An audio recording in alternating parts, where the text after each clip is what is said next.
세상이 살아가는 방식이 있습니다. 적자생존이라고 하는데요.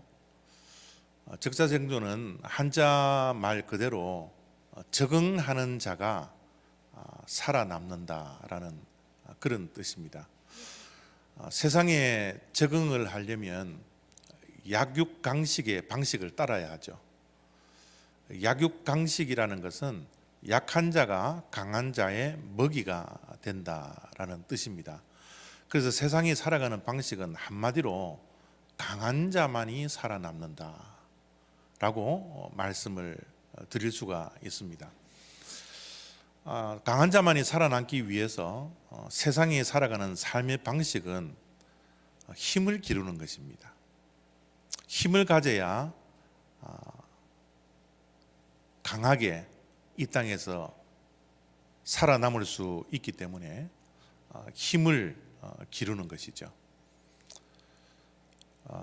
그 힘이 지식이라고 생각을 하면 지식을 잡으려고 할 거고요. 힘이 권력이라고 생각을 하면 권력을 잡으려고 많은 노력을 할 것입니다. 그 힘이 물질이라 생각을 하면 물질을 잡으려고 하루하루를 살아갈 것입니다.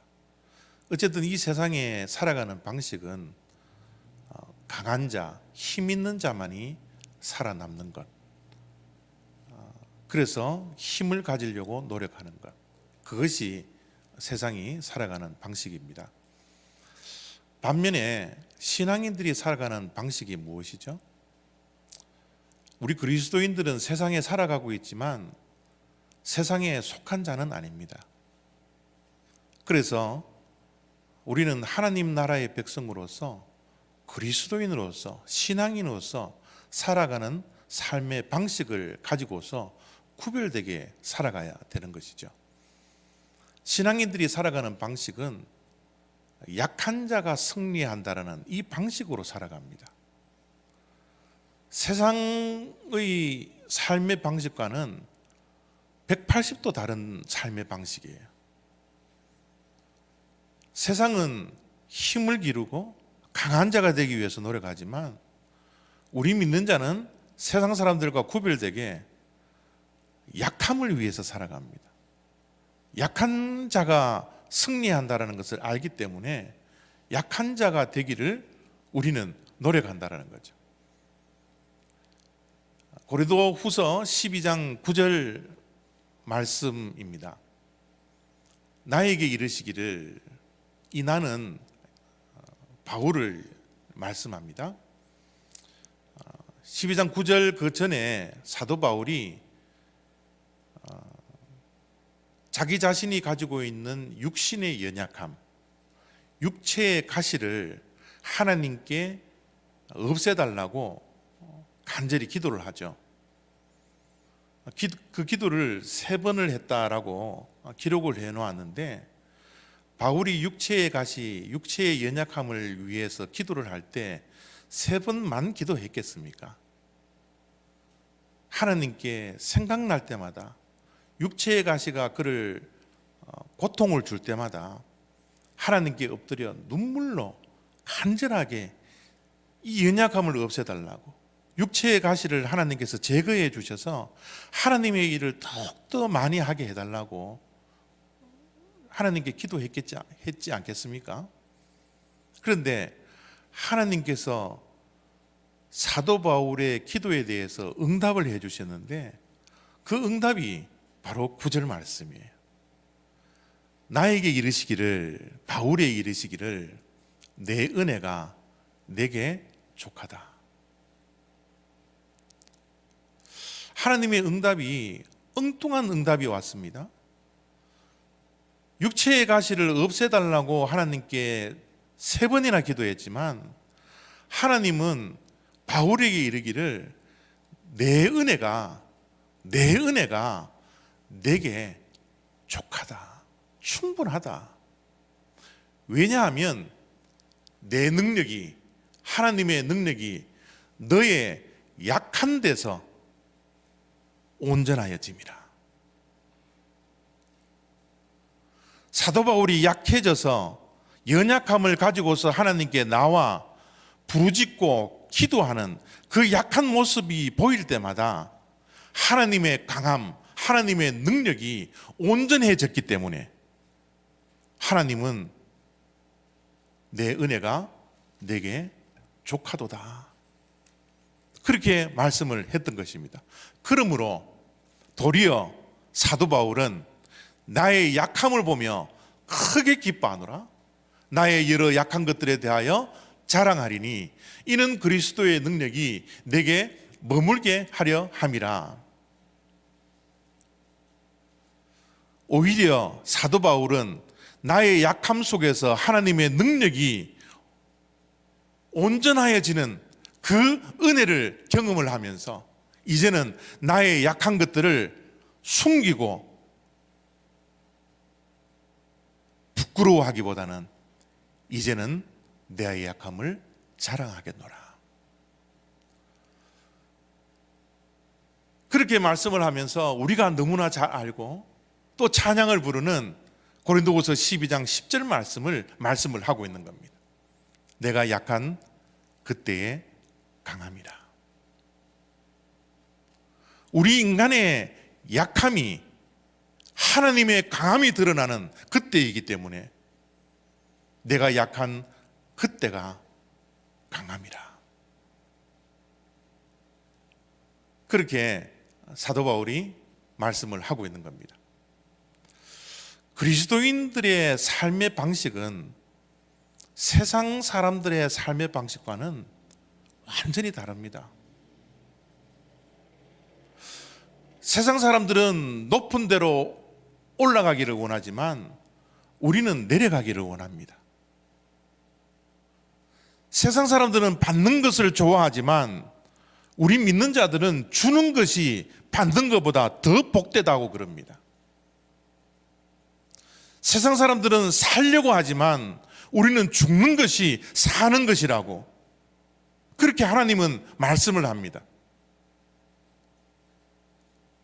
예수님께서 이 땅에 오셔서 팔복을 말씀해 주셨는데 팔복의 말씀도 세상 사람들이 살아가는 삶의 방식과는 전혀 다른 삶의 방식을 우리들에게 제시하시면서 그것이 우리들에게 복이라고 말씀하십니다.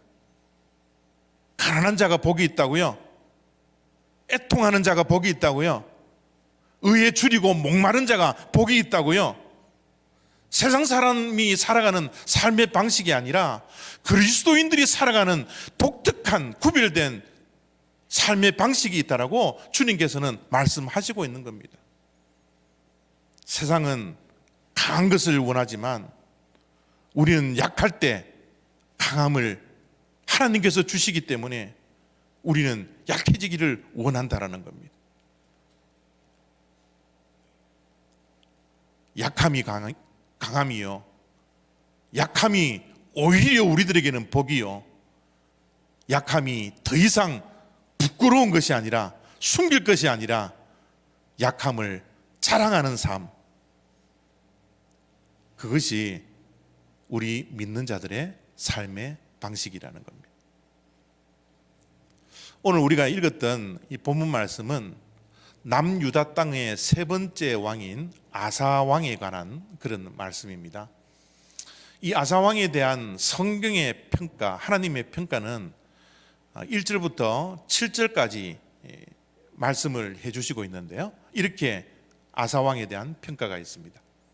아사가 그의 하나님 여호와 보시기에 선과 정의를 행하며, 여러분 아사가 하나님 보시기에 얼마나 선한 왕이었는지 아시겠습니까? 사람 보기에 선과 정의를 행하는 것도 어려운데 아사 왕은 하나님 보시기에 선과 정의를 행했다는 거예요. 그래서 하나님께서 은혜를 주셨는데 어떤 은혜를 주셨습니까? 아사에게 평안을 주셨으므로 그 땅이 평안하여 여러 해 동안 싸움이 없은지라. 전쟁이 없는 세상, 충돌이 없는 세상, 하나님이 주시는 그 평안, 그 평강이 그 나라에 가득한 그런 나라를 하나님께서 만들어 주셨다는 거예요.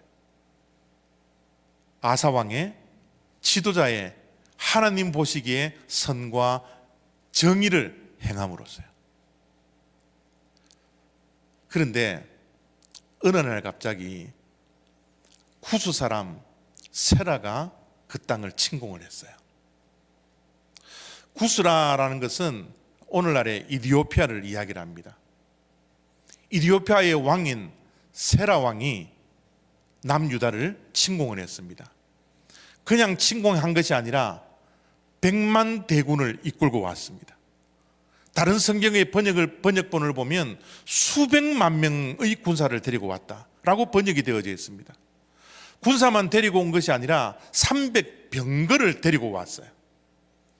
300병거라는 것은 그 당시로는 어마어마합니다. 남유다의 군사력은 단지 58만 명에 불과해요. 그 58만 명 가운데 베냐민 그 조그만한 지파가 소유하고 있는 군사력이 28만 명이었습니다. 남유다는 단 30만 명에 불과했습니다. 베냐민 지파가 가지고 있는 군사력에 해봤자 자그마한 방패, 활 쏘는 사람, 이런 사람들을 가지고 있는 군사력에 불과했어요.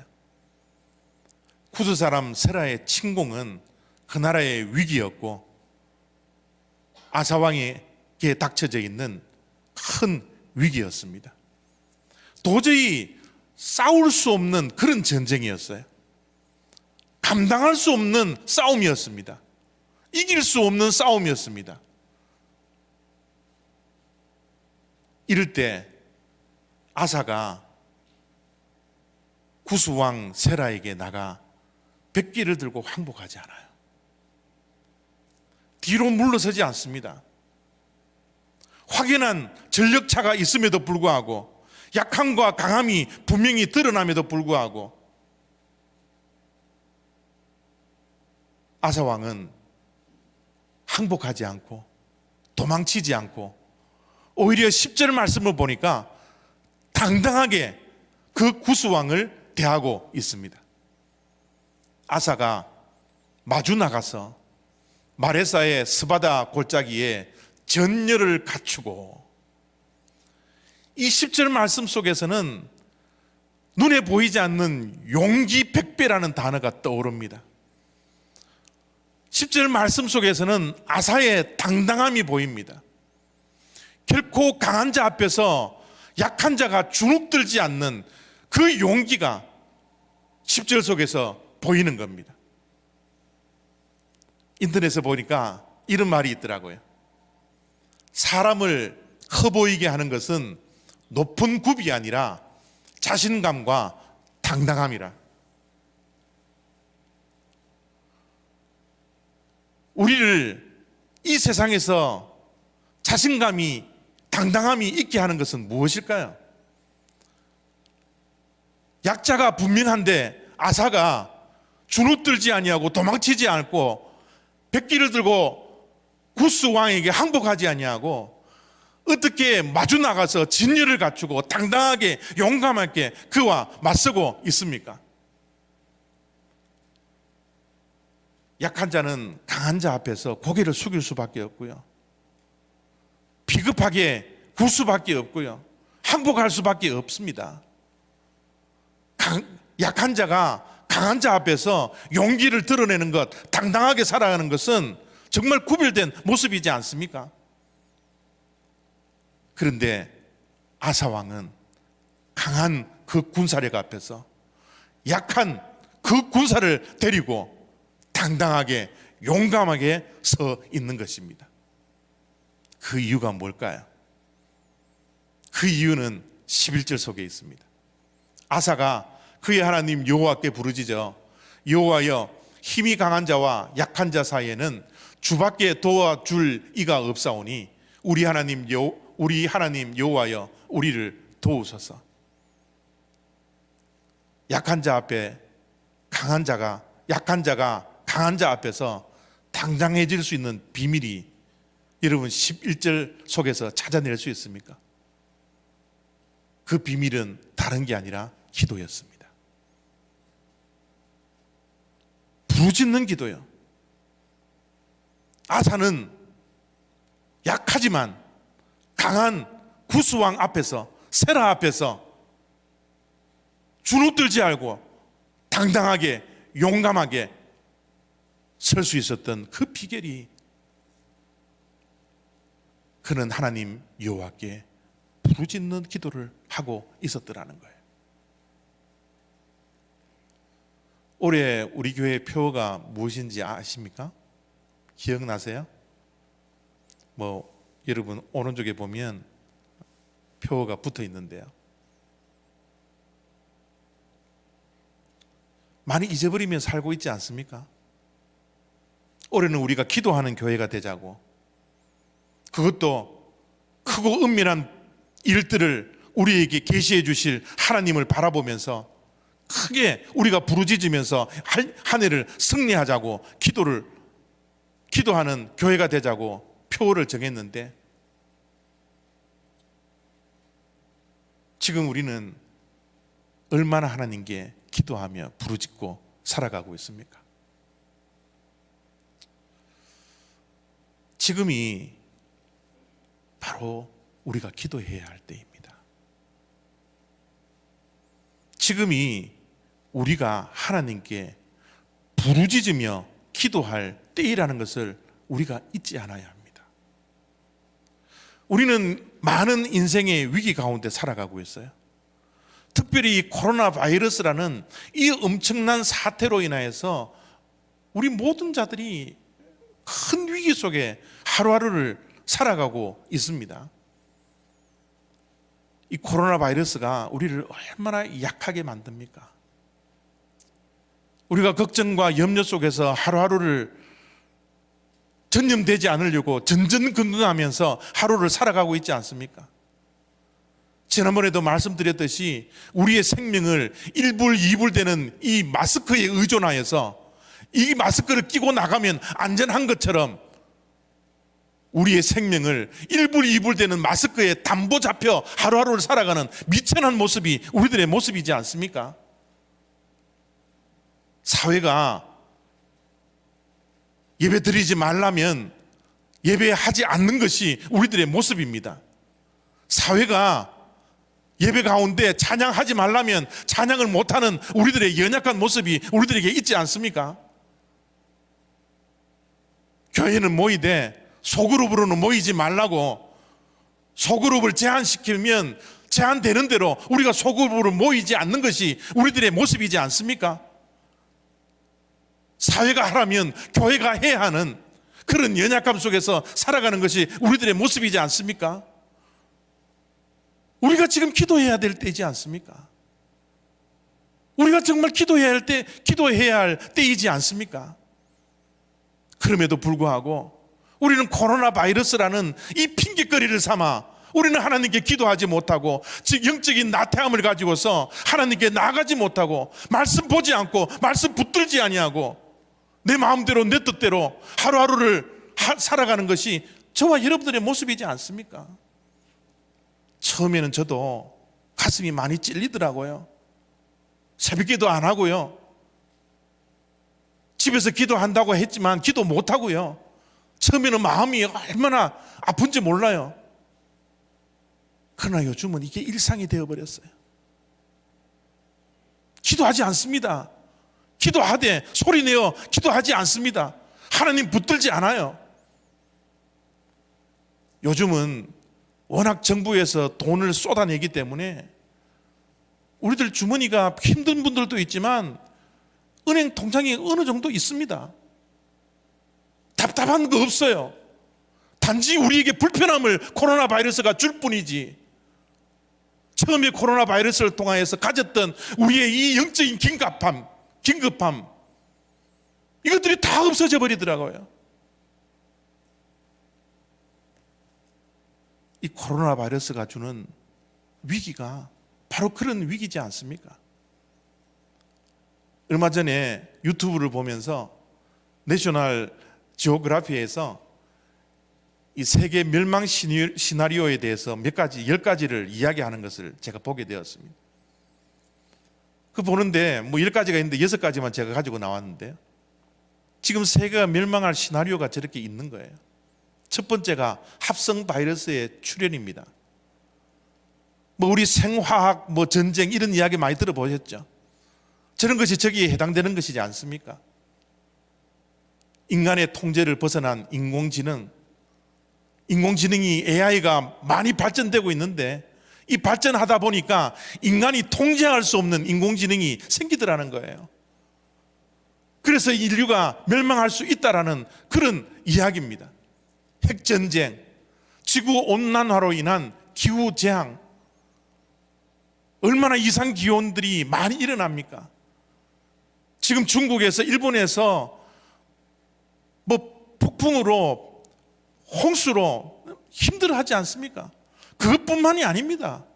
남극, 북극 뭐 다 녹고 있잖아요. 인공 블랙홀, 우리가 지금 이 자리에 있는 것은 중력으로 인하여서 우리가 지구에 버티고 서 있는 건데, 이제는 지구가 중력 작용이 되지 아니하고 모든 것을 다 빨아당기는 그런 블랙홀이 올 날이 온다라는 겁니다.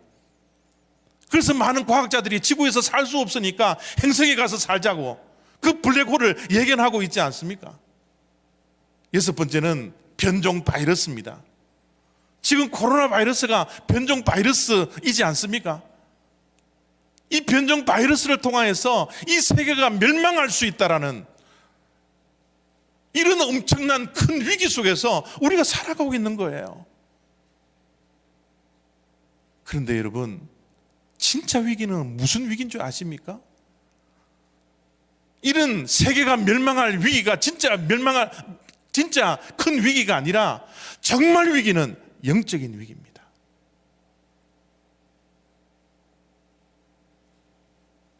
하나님 앞에 나와 이 위기를 위기라고 고백하며 무릎 꿇고 부르짖으며 기도해야 할 때인데, 우리는 그렇게 살지 않는 모습들, 내 삶 속에 엄청난 큰 위기가 다가와 있음에도 불구하고 하나님을 찾지 못하는 이 영적인 위기들, 하나님의 말씀 없이도 얼마든지 하루하루를 버티며 견딜 수 있다라고 착각하면서 살아가고 있는 우리의 모습들, 돈은 내 주머니에 없으면 하루도 못 살지만 하나님 없이는 얼마든지 살아갈 수 있다라고 착각하며 살아가고 있는 우리들의 영적인 이런 나약한 모습들, 이게 정말 영적인 이 세상에서 우리가 가질 수 있는 가장 큰 위기이지 않습니까? 아사는 지금 큰 위기 앞에 있어요. 도저히 상대할 수 없는 그 구스 왕, 그 100만 군대 앞에 서 있는 이 아사 왕의 연약함, 그 모습을 한번 상상해 보십시오. 그가 가지고 있는 태평성대를 누리고 있을 때 가지지 못했던 그 위기감, 그 절박함, 그 가운데 아사는 하나님 앞에서 기도하기 시작합니다. 부르짖으며 기도하기 시작합니다. 그 기도의 내용이 뭡니까? 힘이 강한 자와 약한 자 사이에는 주밖에 도와줄 리가 없습니다. 힘이 강한 자가 누구죠? 에디오피아 세라 왕입니다. 그들의 군사력입니다. 그들 앞에 서 있는 아사, 약한 자예요. 그 강한 자와 약한 자 사이에는 도와줄 리가 한 분밖에 계시지 않습니다. 약한 자와 강한 자 사이에 주님밖에 도와줄 분이 없습니다 라고 기도하고 있는 것이죠. 제가 고등학교 2학년 때라고 생각이 듭니다. 고등부를 담당하는 교육 전도사님이 우리 고등부를 데리고 산에 올라가 기도 훈련을 시켰어요. 그 전도사님이 그 소나무 하나씩 붙들고 소나무 뿌리를 뽑을 때까지 기도하라는 거예요. 처음에는 그게 얼마나 재밌었는지 모르겠습니다. 그래서 기도도 하고요, 또 장난도 치고요. 근데 날이 어둑어둑해질 때 데려갔기 때문에 곧 날이 저물고 밤이 깊어져 갔습니다. 밤이 깊어져 가자 주변에서는 다 짐승의 소리가 납니다. 여우 소리가 납니다. 늑대 소리가 납니다. 밤이 깊어지면 깊어질수록 우리의 마음속에는 두려움이 찾아왔어요. 염려와 걱정. 우리를 밤에 그 산에 내려놓고 내려간 그 전도사님이 원망스러웠습니다. 그런데 주변에서 하나씩 소리가 들렸습니다. 그 소리가 무엇인 줄 아십니까? 죽여라는 소리였어요. 친구들이 두려움에 쌓이자 그 캄캄한 밤에 도와줄 우리를 건져낼 수 있는 사람이 아무도 없다라는 사실을 알고 진짜 소나무를 붙들고 기도하기 시작했어요. 기도를 하면서 정말 온 마음과 온 정성을 다해서 부르짖기 시작했습니다. 주여, 주여. 처음에는 장난으로 치던 그 기도가 이제 나를 살려낼 수 있는 분은 하나님 한 분밖에 없다라는 사실을 인식하고 믿고 이제 주님의 이름을 부르기 시작합니다. 소나무를 붙들고 주여 주여 기도하기 시작하는데 주변에 있는 친구들의 기도 속에서 방언이 터져 나왔습니다. 기도하러 올라갔을 때는 우리들 마음속에 큰 소리 치면서 기도하는 자는 무식한 아이들이라고, 우리는 마음속으로 속으로 기도하는 것이 우리가 장로교인들이 기도하는 기도라고 했던 우리들인데, 우리들이 무식하게 소나무 붙들고 주여 주여 외치며 하나님께 기도했던 것이죠. 바로 아사가 지금 당하고 있는 그 상황이 그런 모습이지 않을까요? 구스왕 앞에 서 있는 약하디 약한 이 아사왕, 그들이 할 게 무엇입니까? 강한 자와 약한 자 사이에는 우리를 도와줄 분은 한 분밖에 없다라는 사실을 그들이 믿고, 그들은 자기 자신의 연약함을 하나님께 아뢰기 시작했습니다. 우리의 기도는 자신의 연약함을 하나님께 드러내야 합니다. 내가 약한 존재라는 것을 하나님께 인정해야 합니다. 내가 이 땅에 살아가는 동안 하나님 없이는 살아갈 수 없는 연약한 존재라는 사실을 하나님 앞에 날마다 인정할 때 우리는 기도의 자리에 나올 수가 있는 겁니다. 세상 사람들은 자신의 약함이 드러나면 낙심하고 좌절하고 실망하지만, 우리 믿는 자들의 삶의 방식은 하나님 앞에 내 연약함을 드러낼 때 낙심하는 자리에 나가는 것이 아니라 기도하는 자리에 나갈 수 있다는 것이 우리의 특권이지 않습니까? 아사왕은 자신의 연약함을 너무너무나 잘 알고 하나님 앞에 연약함을 인정합니다. 강함과 약한 나 사이에 주밖에 도와줄 리 없습니다. 그러면서 기도합니다. 우리 하나님 여호와여, 우리를 도우소서. 우리가 오늘 기도해야 할 내용이 바로 이 내용이지 않습니까? 하나님, 저 좀 도와주세요. 하나님, 나 좀 살려주세요. 하나님, 나는 연약합니다. 나는 약한 존재입니다. 강한 자와 약한 자 사이에 주밖에 도울 리 없으니 연약한 나를 좀 도와주세요. 우리의 인생을 살아가는 동안 내가 넘어갈 수 없는 상대들을 만날 때가 얼마나 많이 있습니까? 내 앞에 가로막고 서 있는 골리앗과 같은 그 엄청난 일들이, 장애물들이 우리의 앞을 가로막을 때가 얼마나 많이 있습니까? 골리앗과 그의 군대들이 내가 가야 할 그 길을 막고 서 있는 그 상황들을 맞이할 때가 얼마나 우리들에게 많이 다가옵니까? 내가 모든 것을 할 수 있는 것 같이 살았는데, 내가 가지고 있는 능력으로 모든 것을 극복할 수 있다고 생각했는데 나의 한계를 느낄 때가 얼마나 많이 있습니까? 내가 넘어갈 수 없는 상대가 우리의 삶 속에 얼마나 많이 찾아오는지 모르겠습니다. 바로 코로나 바이러스가 그런 모습이지 않습니까? 요즘 유튜브를 통해서 찬양을 많이 듣습니다. 힘들고 어려운 이 삶 속에서 힘을 내려고 찬양을 많이 듣습니다. 특별히 영어 찬양을 많이 듣는데요, 이 영어 찬양을 듣는 가운데 제가 밑에 써져 있는 이 댓글을 하나씩 읽었습니다. 읽었는데 한 5번째가 6번째가 저 댓글을 읽게 되었어요. 그 댓글의 내용이 바로 이것이었습니다. 우리는 코로나 바이러스에 둘러싸여 있는 것처럼 보이지만 진실은 지금 우리가 하나님께 둘러싸여 있다라는 것이다.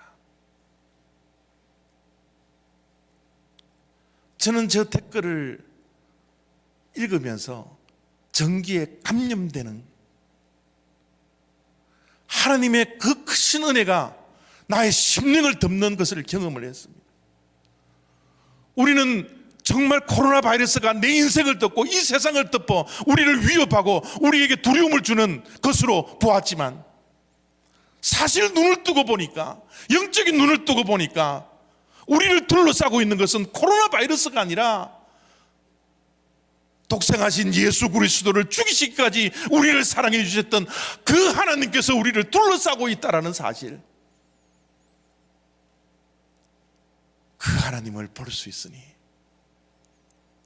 우리는 이 싸움에서 승리할 것이라는 이 강인한 자신감과 담대함이 저의 심령 속에 가득 채워지더라는 거예요.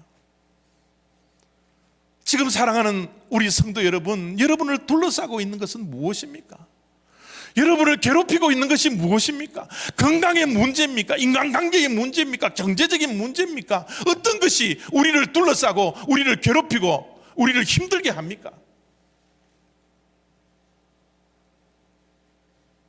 우리를 둘러싸고 있는 우리의 능력으로 넘어설 수 없는 이 상황 가운데 우리가 해야 할 일이 무엇인가요? 하나님께 약함을 인정하십시오. 우리의 약함을 정직하게 하나님께 드러내십시오. 그리고 하나님께 부르짖어 기도하십시오. 기도는 다른 것 다 하고 나서 마지막 최후의 선택하는 것이 아니라, 우리의 인생에 문제가 있을 때마다, 우리의 인생에 어려움이 있을 때마다, 한계에 부딪힐 때마다 내가 최후에 하는 그런 선택이 아니라 최초에 하나님께 나가 부르짖어야 하는 것이 기도라는 사실을 인정하고 우리는 하나님께 부르짖어 기도해야 할 때입니다. 약한 자와 강한 자 사이에 도와줄 일은 하나님 한 분밖에 계시지 않습니다. 그 하나님을 향하여 우리가 무릎 꿇고 하나님께 부르짖어 기도해야 우리가 승리할 수 있습니다. 우리를 둘러싸고 있는 것은 내가 현재 직면하고 있는 그 수많은 문제들이 아니에요. 나를 진짜 둘러싸고 있는 것은 그 문제가 아니라 바로 우리를 사랑하시는 하나님이라는 그 사실,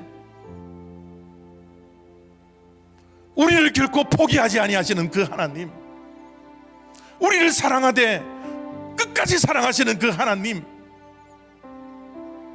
세상 사람들은 우리를 다 떠난다 할지라도 내 편에 서셔서 내 편이 되어주시는 그 하나님, 우리를 넉넉하게 이기게 하시는 그 하나님, 그 하나님이 우리를 둘러싸고 있다는 것, 우리의 영적인 눈을 떠서 그 하나님을 보기를 원합니다. 우리의 약함이 하나님의 강함이 되는 겁니다. 우리의 약함이 낙심의 자리가 아니라 우리의 약함이 기도의 자리로 우리를 인도한다면 우리의 약함이 강함이 될 줄 믿습니다. 우리가 살아가는 삶의 방식은 강함을 위해서 살아가는 것이 아닙니다.